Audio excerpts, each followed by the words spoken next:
"Don't leave me," he whispered. But she had already shut the door. The sound of her heels echoed in the hallway. A soft click followed. That was it. She was gone. Jason lay motionless on the hospital bed, his face pale, eyes wide with disbelief. Only hours ago, he had thought they were a team, him and his wife, Lara. Through thick and thin. At least that's what she had always said. But now? She walked away like he meant nothing. Like he was already dead. He couldn't even lift his head. The accident had taken that from him. A week earlier, Jason had been a construction supervisor, a physically strong, hard-working man. He wasn't rich, but he provided. He loved. He believed in loyalty, in family. Now, paralyzed from the neck down, he was at the mercy of strangers. A nurse entered the room. Her face was kind, but Jason couldn't focus on her words. She adjusted the four, asked if he needed anything, and smiled before leaving. He stared at the ceiling, trying to make sense of it all. He replayed the moment Lara had stood beside his bed, pretending to care. "I can't do this," she had whispered, eyes dry, cold. "I didn't sign up for this." And then she left. Jason had no parents, his mother died of cancer when he was in college, and his father had disappeared years ago. He had no siblings. His world had been Lara. And now, he was utterly alone. His heart beat faster. Not from fear, but from rage. 3 days later. Jason was transferred to a long-term care center on the city's outskirts. It smelled like bleach and overcooked vegetables. The rooms were gray, the staff overworked. His insurance barely covered the basics. He hadn't spoken to anyone, not even the social worker. His thoughts were filled with pain, regret, and a dark question: what did I ever do to deserve this? And then, something strange happened. Late at night, a soft voice whispered in his room. "Jason?" His eyes moved quickly toward the sound. A young woman stood at the door. She wore a pale green uniform and carried a tray. "I'm Syra," she said, smiling. "I'm your new nurse." Jason blinked once. That was all he could do. He wasn't expecting kindness. Syra moved quietly, gently wiping his face with a warm cloth. Her touch wasn't mechanical like the others. She hummed softly, a tune he didn't recognize. "You don't have to talk," she said. "I'll still be here." Jason didn't know why, but something about her felt different. Like she saw him, not the broken body, but the man trapped inside. 2 weeks later. With Syra's encouragement, Jason had started blinking once for yes, twice for no. She would talk to him about her day, about the other patients, even about the weather. It was nothing important, but it felt like something he could hold on to. Then one day, she brought something unexpected. A photo. It was old. Torn at the edges. "This man," she said softly, "is my father. He used to work construction, years ago." Jason stared at the picture. The man looked familiar. "That's when he disappeared," she continued. "Just left. No one knows where he went. We think he changed his name." Jason blinked, confused. He had seen that face somewhere before. "I've been working here in hopes that one day I'd find someone who knew him." "I know it sounds silly." Jason blinked once. "Yes?" He blinked again, fast. Syra leaned in. "Do you recognize him?" Jason blinked again. A rush of memories flooded in. The man in the photo. The scar above his brow. The deep-set eyes. Jason had seen him once in his childhood, in a torn photograph hidden in his mother's drawer. A man she never spoke about. His father. Jason's heart pounded. Could it be? Another month passed. Jason had begun to regain slight movement in one hand. It was barely a twitch, but to him, it was everything. The doctors were surprised. They said cases like his rarely improved. But Jason had a reason to fight now. He wanted to know the truth. Syra continued to bring in photos, trying to piece together her father's past. Jason helped with his limited movement, pointing, blinking, trying to share what he remembered. And slowly, a strange puzzle began to form. Her father's name was David. Jason's father, at least according to his mother, was also named David. But Jason had never known more. His mother refused to talk about it. One evening, Syra came in trembling. She held a newspaper clipping. "Jason," she said. "I found something." It was an article. Dated 1991. Local man David Miles wanted in construction fraud scandal. Jason's breath caught. Miles. That was his mother's maiden name. A shocking realization. Syra looked at Jason, her face pale. "This is your father, isn't it?" Jason blinked once. Slowly. "Yes." Syra sat down beside him, stunned. "We might be." She didn't say the word. She didn't have to.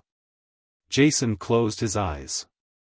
The man who abandoned him had also abandoned her. Could they be half-siblings? He wanted to scream, to cry, to ask a million questions. But his body betrayed him. Only his thoughts were alive. Syra touched his hand gently. "I'll find out the truth. I promise." Jason's eyes welled up. For the first time since the accident, he felt something he thought he'd lost forever. Hope. The letter trembled in Syra's hands. "Forgive me for leaving. I had no choice. They're still watching me." Jason stared at the note, his fingers twitching ever so slightly against the blanket. Every nerve in his body was screaming questions he couldn't ask. His chest tightened, not from fear, but from the explosion of emotions, anger, confusion, and an unbearable curiosity. Syra placed the letter gently on the tray beside his bed. "I don't understand," she whispered. "Who was watching him? And why did he send this to your mother?" Jason's eyes moved to her face, wide and stunned. This wasn't just a story of abandonment anymore. This was something darker. Deeper. The next morning. The hospital was quiet, but inside room 206, a storm was building. Jason hadn't slept. His mind had raced all night, piecing together memories from a childhood filled with questions. A shadowy man in the hallway. Arguments he wasn't supposed to hear. A name, David, that his mother only whispered once, in grief. Syra walked in holding a folder. "I found more," she said, sitting beside him. "My mom kept a box I never opened. There were documents, fake IDs, and this." She unfolded a torn envelope. On it was a logo, Westwood Engineering Corporation. The sender's name was scribbled out, but the return address was clear, Las Vegas, Nevada. Jason blinked once. He knew that name. His father, before disappearing, worked as a site manager for Westwood Engineering. It was in one of the few stories his mother had let slip, back when Jason was 7. Syra continued, "I called them. The company doesn't exist anymore. Shut down after a major investigation in the early 90s. Fraud, bribery, missing funds." Jason blinked again, twice this time. "What are you saying?" she asked, realizing his signal. "You think he ran, because of them?" He blinked once. "Yes." She leaned back, rubbing her forehead. "My mom always said he wasn't a bad man," she murmured. "Just scared." Jason closed his eyes. If David Miles had faked his death or identity, what had he done? Who was after him? A fragile progress. Jason's recovery was inching forward. Small movements had returned to his right hand. With intense therapy, he could now slightly grip a pen. Syra had taped a marker to his fingers, and slowly, Jason had started to write letters. Painful, shaky scribbles, but they were his voice. His first word, why? Syra knew what he meant. Why did his father leave? Why did Lara abandon him? Why was any of this happening? Her eyes filled with tears. I don't know yet, Jason. But I promise, I'm going to find out. A visit to the past. That weekend, Syra took a bold step. She used her lunch break to visit the city archives downtown. She searched for anything connected to Westwood Engineering and David Miles. After hours of dusty pages and faded headlines, she found something chilling. March 1991, local whistleblower found dead in alleged suicide. Suspected ties to Westwood corruption case. Name withheld for safety. The article had no photo, just a brief description, mid-40s, Caucasian, worked closely with senior engineering staff. Believed to be compiling evidence. Syra's hands went cold. Was this who David was afraid of? Or, was he the whistleblower? There was another clipping attached, a blurry photo of the investigation team. And there, standing in the back, wearing a cap and sunglasses, was a man Syra recognized. She took a photo of it and brought it to Jason. When he saw the image, his mouth parted slightly. His fingers twitched. He knew that face. The same man from the faded photo in his mother's old drawer. His father. He wasn't the whistleblower. He was the one being watched. A shocking visitor. 3 days later, a stranger arrived at the care center. Tall, gray-haired, wearing a long coat and sunglasses. He asked for Jason by name. When questioned, he said he was Jason's uncle. But Jason didn't have any uncle. Syra was on shift and grew suspicious. She approached the man carefully. Can I help you? He smiled, but there was no warmth. Just an old family friend. Syra didn't trust him. She escorted him to the hallway, blocking access to Jason's room. The man leaned in close. Tell him, he said softly, some secrets are better left buried. Before she could respond, he turned and walked away. No name. No explanation. Jason watched the exchange from the hallway window, and the fear in his eyes returned. Syra returned, shaken. Do you know him? She asked. Jason blinked twice. No. Or maybe he didn't remember. The hidden drive. That night, Syra returned to her late mother's home, digging through everything she could find. And there, at the back of the old attic drawer, wrapped in a scarf, was a small USB flash drive, old, dusty, but intact. She rushed to the hospital. Jason, she said, breathless. This could be it. With her friend's laptop, she opened the drive. It was encrypted. Dozens of files, some audio, some photos, and many labeled with strange codes, V01, C93, M-Fraud, names list. One file stood out. It was a folder named, If Anything Happens to Me. Inside, a single video. The confession. The screen flickered. The image was grainy. A man sat in a small dark room. It was David. Older, bearded, scared. If you're watching this, he began, then I'm either dead, or running again. Jason couldn't breathe. David continued, I made a mistake. I worked for men I thought were building dreams. But they were building lies. Skimming money. Using workers as pawns. I tried to get out. I tried to tell someone. He paused, wiping his eyes. They killed a man who knew too much. Framed another. I ran. I had to. If I stayed, your mother would have been next. So I disappeared. Jason's jaw trembled. David leaned forward. Jason. I'm sorry. I never stopped thinking about you. Or your mother. I had a daughter too. I never knew her name. But if she's watching this, I hope she forgives me. Syra sat frozen. Tears streamed down her face. Jason closed his eyes. A single tear rolled down his cheek. The fire raged for less than 7 minutes, but in those 7 minutes, Jason almost died, again. Thick black smoke rolled down the hallway like an angry beast. The staff scrambled, alarms screaming, flames licking the edges of room 206. And in the chaos, Syra held Jason's trembling hand as she helped pull his bed away from the worst of it. His breathing was shallow.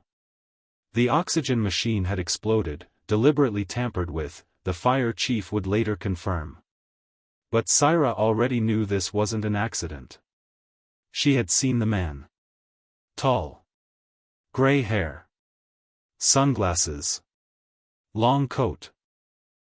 Watching the flames with a look that wasn't fear, but satisfaction. And then, he vanished. A hospital turned prison. Jason was moved to a new room on the opposite wing of the care center. Security was increased, and for the first time since the accident, he wasn't allowed visitors without ID and clearance. But Syra still came, even after her shift, sometimes staying past midnight. She was more than a nurse now. She was his only family. Jason, still regaining strength in his hands, wrote one trembling word on his notepad. Why? I don't know, she whispered. But I swear, Jason, I will find out who that man is. And she meant it. The files that shouldn't exist. The flash drive was now in a safe place, locked inside a deposit box under Syra's name. But the files, it was time to open them all. She enlisted the help of an old college friend, Nadia, a computer forensics expert. Together, they scanned the folders. Hidden between financial documents, photographs, and emails was one shocking file labeled names_paid_listed.pdf. It was a spreadsheet. Over 300 names. Construction officers. Police officials. Lawyers. Even medical staff. All tied together by one thing, large unexplained payments from shell companies linked to Westwood Engineering Corp. This is organized, Nadia muttered.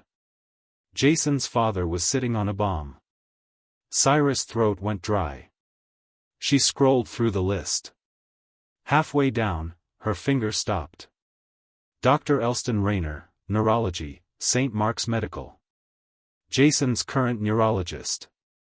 The confrontation. Syra waited until the next morning to confront Dr. Rayner. She timed it perfectly, right after his morning rounds, in the staff lounge. Can I speak with you privately? She asked, forcing calm into her voice. He looked confused but nodded. Once inside, she didn't waste time. She pulled out a printed copy of the spreadsheet and pointed to his name. I know everything, she said.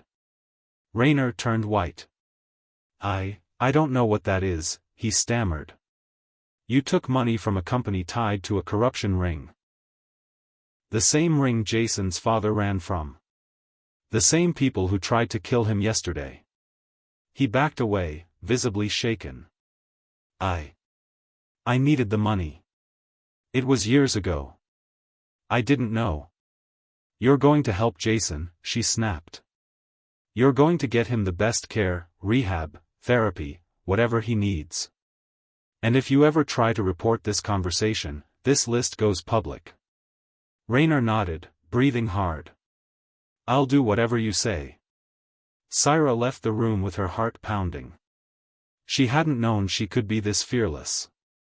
But protecting Jason felt like protecting herself. A letter from the past. 2 days later, a nurse handed Jason a sealed envelope. It had no return address. Just his name, written in neat cursive.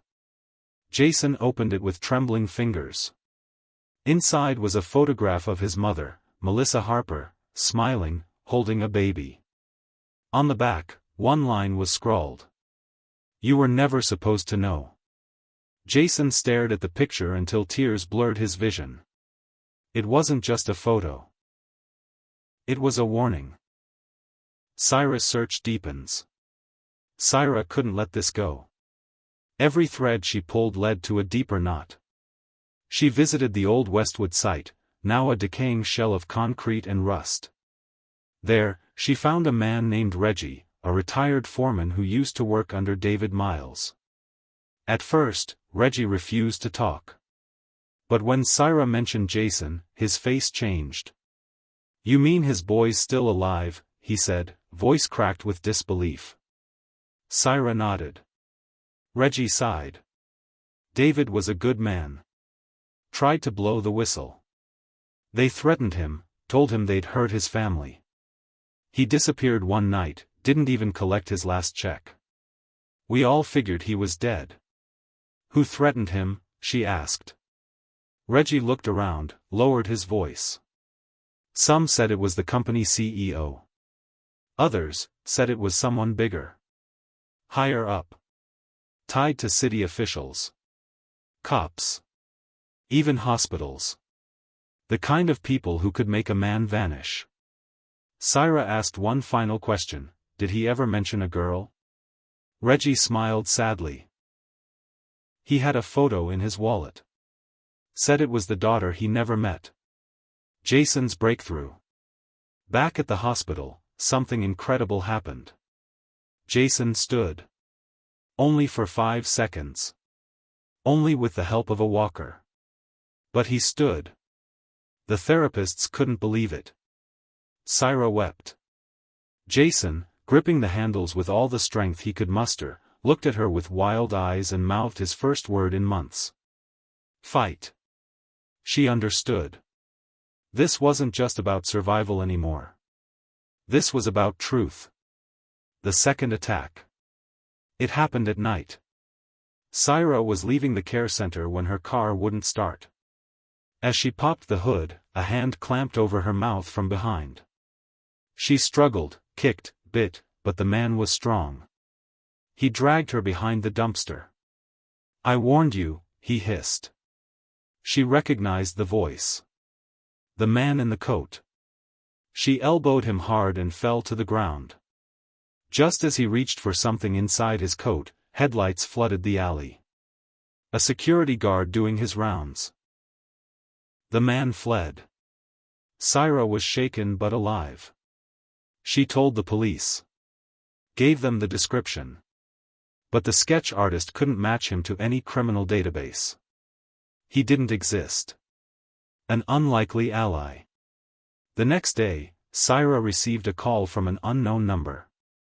The voice on the line was raspy. "You're digging too deep." "Who is this?" she demanded. "I worked with your father. I know what he tried to do.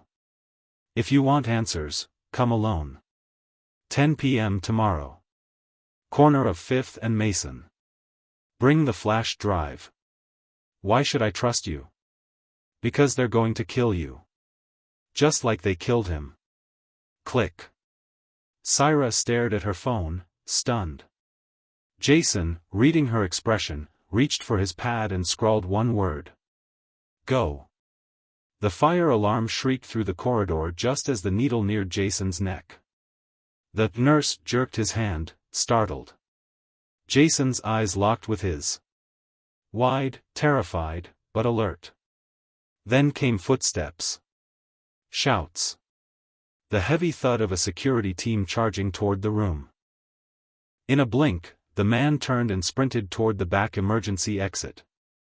He tossed the syringe under Jason's bed as if it were trash, pulled off his gloves, and vanished into the stairwell before anyone could catch him. By the time 2 nurses and a guard burst into the room, Jason's pulse was racing out of control. His breathing shallow. But he was alive. Again. Barely. Later that night. Syra was still unaware of what had just happened. She was in a different part of the city, waiting at the corner of 5th and Mason, holding the flash drive tightly in her jacket. The street was dimly lit. An old warehouse sat silent across from her. The wind howled, scattering paper across the pavement. A cat meowed in the distance, breaking the uneasy silence. Then a figure appeared, hooded, limping slightly. Syra's hand moved closer to the pepper spray in her bag. "You came alone," the man said, stopping a few feet away. "Who are you?" "I was your father's friend," he said, his voice low and hoarse. "Name's Harold. We worked together at Westwood before everything turned rotten. Why should I believe you?" He reached into his coat slowly and pulled out a worn Polaroid. It was of David, laughing, standing between two steel beams during construction. "That was the last day I saw him alive," Harold said. "He gave me that flash drive, told me to hide it. Said one day, someone would come for the truth. I already have the flash drive." Harold nodded. "Then listen carefully. Because you've already been marked." The secret he carried. Harold led her into the warehouse, old, dusty, but secure. A single battery lamp lit the space. There, he spread out documents, blueprints, and copies of payment ledgers.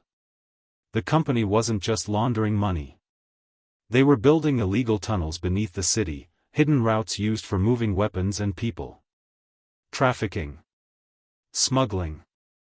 Dirty deals. Cyrus' blood ran cold. My father was part of this? He was tricked into it. Just like me. Just like dozens of us. When he realized what was going on, he gathered evidence. He was going to go public.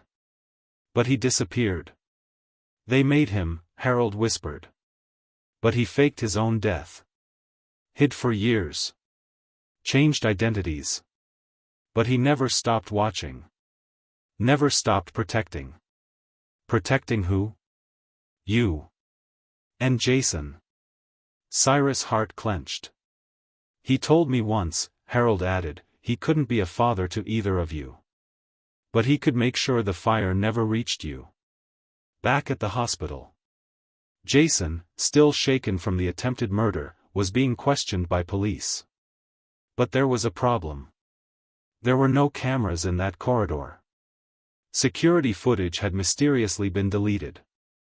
And the syringe? It had vanished. The only proof was Jason's word, and he still couldn't speak fully. When Syra returned the next morning and heard what happened, she was livid. "That's the second time they tried to kill him," she shouted to the hospital director. "Are you waiting for him to die before you do something?" "We're doing all we can," the director lied. "No. You're doing all you're allowed to. And I'm done playing quiet." Syra goes public. She took a bold step, sending anonymous digital copies of the files and the confession video to a local journalist, Mark Weller, known for investigating political corruption. Along with the files, she wrote, "If something happens to me or Jason Harper, start here." Signed, the one they forgot to bury. It was risky. But she was out of options. Mark called her within hours. "Where did you get this?" "My father left it behind. He tried to stop them. They silenced him." "Are you willing to go on record?" "No," she said. "Not yet. But you can follow the money. Start with the medical system." Weller promised to begin digging. But warned her. "This is going to stir something very old. Be careful." Jason's breakthrough. Days passed. With round-the-clock protection from Syra and a few trusted staff, Jason's therapy accelerated. He could now sit without assistance, speak short words, and even take steps using support rails. His first full sentence in months came one morning as Syra adjusted his brace. "They want me gone." Syra nodded. "They won't win." Jason gripped her hand. His strength wasn't just returning, it was growing. An unmarked grave. Harold reached out again. "There's something else," he said over the phone. "David was buried. But not the way you think." He sent her coordinates to a small forested plot north of the city, an unregistered grave, marked only with a piece of concrete and a scratched-in DM. Syra took Jason's photo with her and traveled there alone. In the cold morning fog, she found it. A crude grave. Wild grass covering the stone. No flowers. No date. Just the initials. She placed her hand on the stone, heartbreaking. "Dad," she whispered, "I wish I knew you." But the pain gave her strength. And the answers were still coming. A hit that failed. That evening, a black SUV trailed her as she drove back into town. She noticed it in her rearview mirror, silent, unblinking. She didn't go home. She took a sudden left, then right, then another. The SUV kept following. So she drove to a fire station, jumped out of her car, and ran inside. By the time she returned with 2 firefighters, the SUV was gone. But she got the license plate. And gave it to Mark Weller. What the reporter uncovered. Within 2 days, Weller published an article. Medical Corruption and the Ghosts of Westwood, a system built on silence. It was detailed, brutal, and filled with just enough evidence to spark public interest. It didn't name Syra or Jason. But it exposed the hospital's links to old construction projects, missing whistleblowers, and unexplained fires. Weller ended the article with a line that made Syra shiver. "Some names have been buried. Others have disappeared. But truth, it digs its own way out." The cliffhanger. Late one night, as Jason slept, Syra sat by his side reading old notes Harold had given her. She was exhausted. But something on the page caught her eye. A list. Labeled, "Final Witnesses." Only 3 names were written. One was David Miles. Crossed out. The second was Harold. Circled. And the third? Laura Harper. Jason's wife. Syra's eyes widened. "What?" she whispered. Had Laura known something all along? She reached for her phone, opened the contacts Jason had given her months ago, and found the number for Lara's workplace. She dialed. The receptionist answered. "Sorry," she said, "Laura Harper no longer works here. Do you know where I can find her?" Silence. Then, softly. "She quit 3 weeks ago. Said she was moving to South America. With a new name."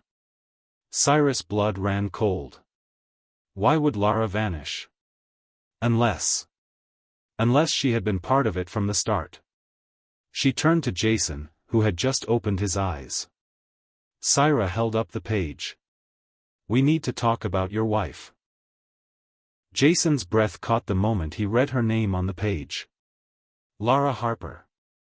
Crossed paths, vanished names, and now his own wife was listed among the final witnesses. He stared at the paper, his fingers trembling. "I need to know everything," he whispered hoarsely. Syra nodded. She had already started digging. The woman who disappeared. The last time anyone had seen Lara, she was packing up her desk at the marketing firm where she worked. She didn't tell anyone where she was going. Just a casual goodbye, a tight smile, and then, gone. Syra's contact at the firm said she'd withdrawn all her savings 2 weeks before resigning. Everything, 401k, retirement, even personal accounts. She sold her car. Shut off her phone. Wiped her social media. She didn't just leave, the contact whispered over the phone. She vanished. Jason's eyes filled with a storm of betrayal.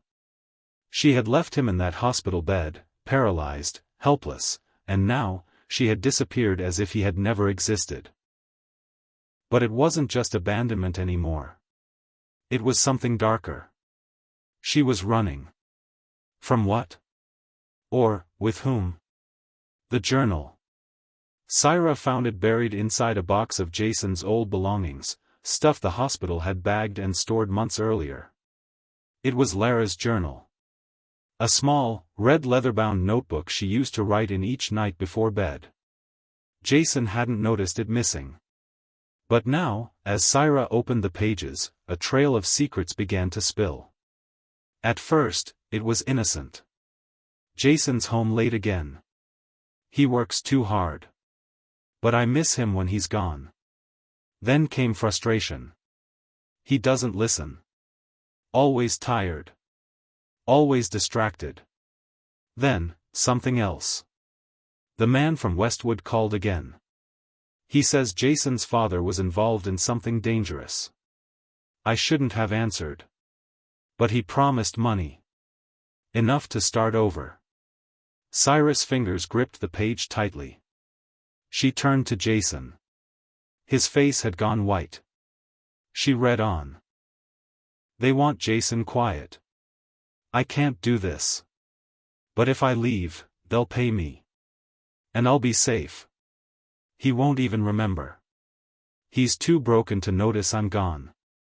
Jason looked like he'd been punched in the gut. His lips quivered, but no words came out. Syra touched his shoulder gently. She sold you out, she said softly. She took money to walk away. He closed his eyes. But the journal wasn't done. The South America connection. The last few entries revealed something far more alarming. He's not just in danger from them. I am too. I overheard something I wasn't supposed to. The man in the coat said if I didn't leave, I'd end up like David. They showed me photos. What they did to him. I can't stay. I've booked a flight under the name El Monroe. One-way ticket to Quito. New life. New name. Jason stared at the name. El Monroe. It hit him like lightning. He remembered Lara joking once during their honeymoon. If I ever change my name, I'll be Lara Monroe. Makes me sound like a movie star. He had laughed. She had smiled. And now, she was Monroe. Mark Weller returns. The journalist Mark Weller had been busy. He called Syra in a rush of panic. I ran the license plate you gave me. The SUV? It's registered to a shell company linked to a man named Roland Kane. Syra's voice tensed. Who is he? Real estate developer. Politician. Power broker. And guess what? What?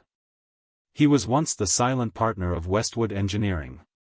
He's been behind the curtain the whole time. Syra's stomach dropped. Jason squeezed her hand. They both knew what this meant. Roland Kane was the man in the long coat. The man who watched the fire. The man who tried to kill Jason. Syra makes a decision. I have to go to Ecuador, she said the next day. Jason shook his head weakly. Too dangerous. But she had already made up her mind. We need Lara to talk. She's the only person who knows what they're hiding. If we get her to confess, we have everything. I'll go with you, Jason said, voice firmer than it had been in weeks. Syra smiled. You can barely walk. Then I'll crawl, he said, teeth gritted. But in truth, Syra would go alone.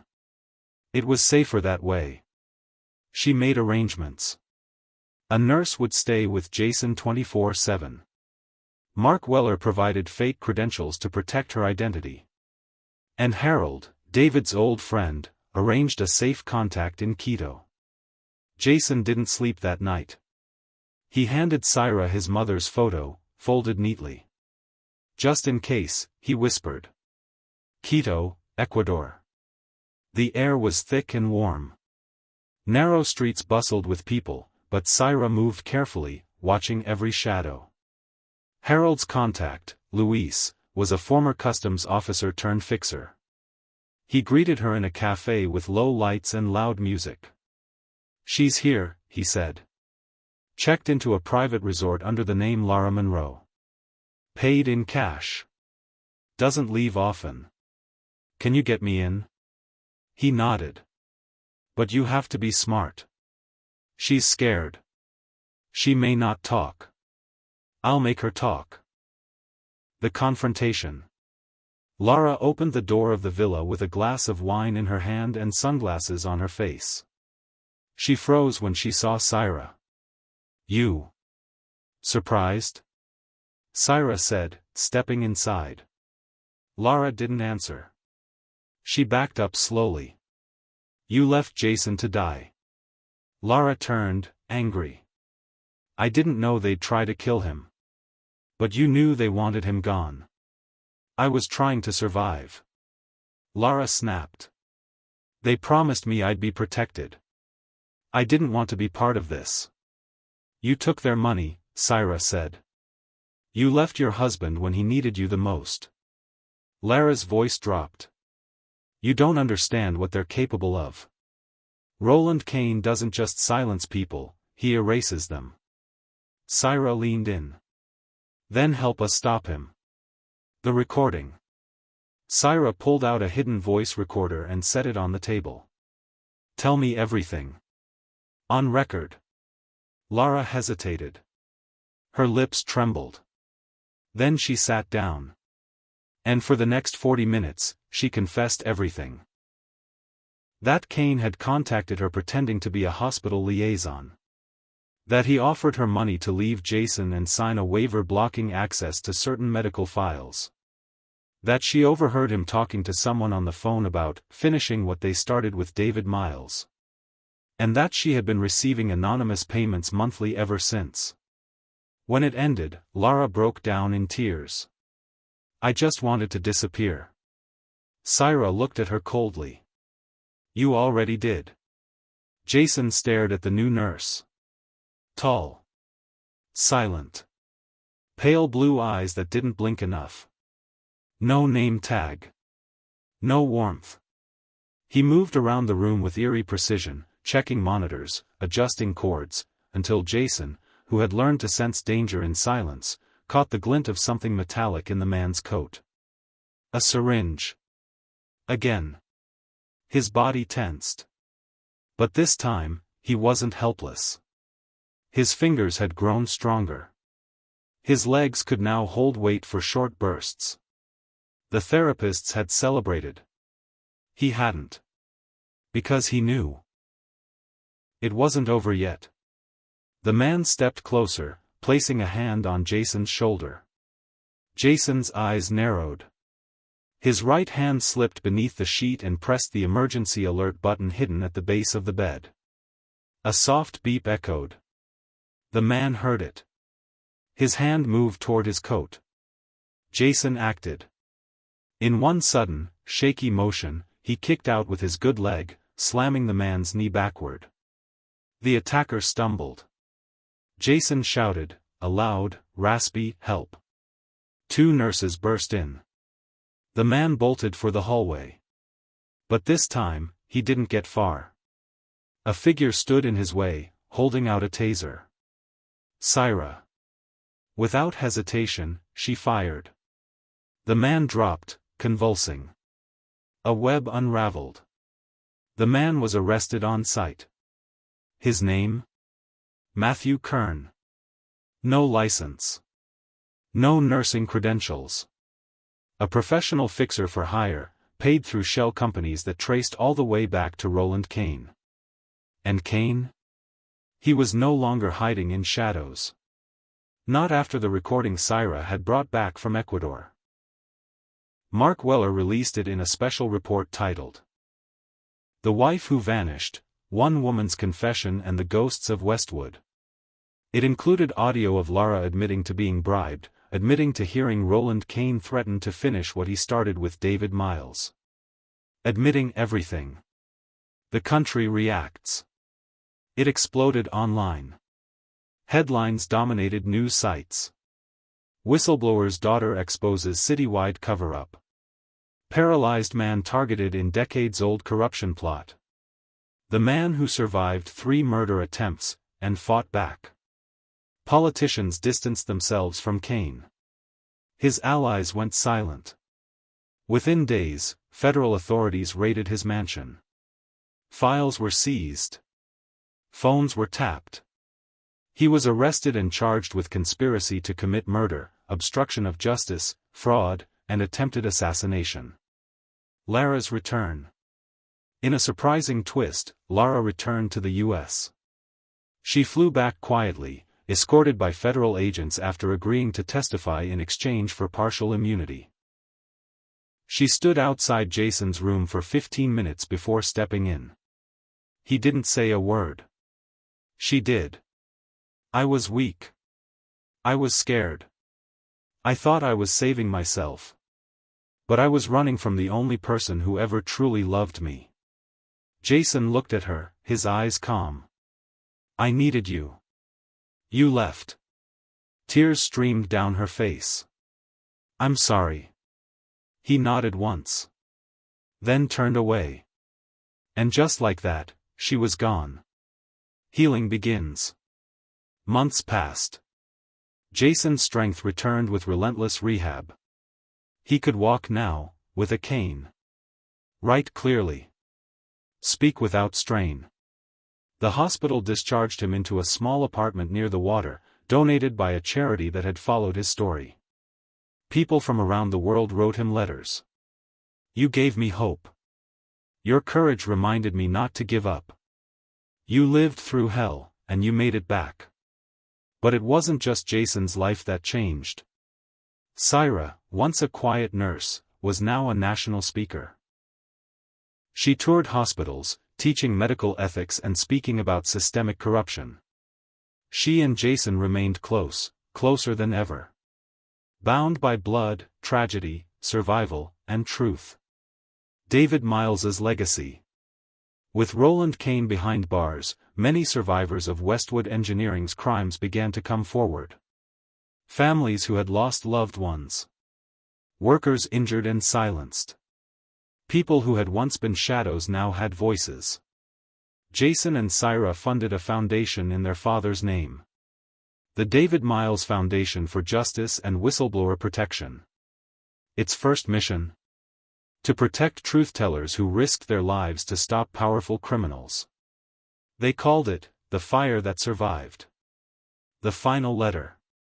One quiet morning, Jason opened his mailbox and found an envelope.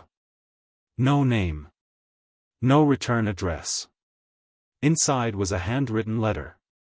To my son and daughter. I never got to say goodbye. I was a coward for leaving. But I promise you. Every step you took toward truth, I walked with you. Every time they tried to break you, I stood between you and the darkness. The world tried to erase me. But you remembered me. And now the truth will outlive us all. Love. Dad. Jason folded the letter slowly, his hands steady now. Syra stood beside him on the porch. She had a coffee in one hand and her father's dog tag in the other. You okay? She asked. Jason looked out at the sky. For once, it felt wide open. Peaceful. I am now. Final scene. Jason stood on the stage of a crowded auditorium. Cameras flashed. Reporters leaned in. He looked around, then spoke clearly into the mic. I was supposed to die in that hospital bed. They thought if they broke my body, my truth would die with it. They were wrong. The crowd erupted in applause. He raised a hand for silence. I was paralyzed. Abandoned. Betrayed. But something stronger than fear carried me back. My sister. My father's legacy. The belief that even when buried, truth finds a way. He paused. Never stop fighting. Not for justice. Not for love. And never for the truth. Final message, life lesson. At the end of everything. Lies, betrayal, violence, and survival, Jason and Syra learned a truth greater than any secret. The human spirit, when fueled by truth and love, cannot be silenced. Even when paralyzed. Even when left behind. There is always a way forward.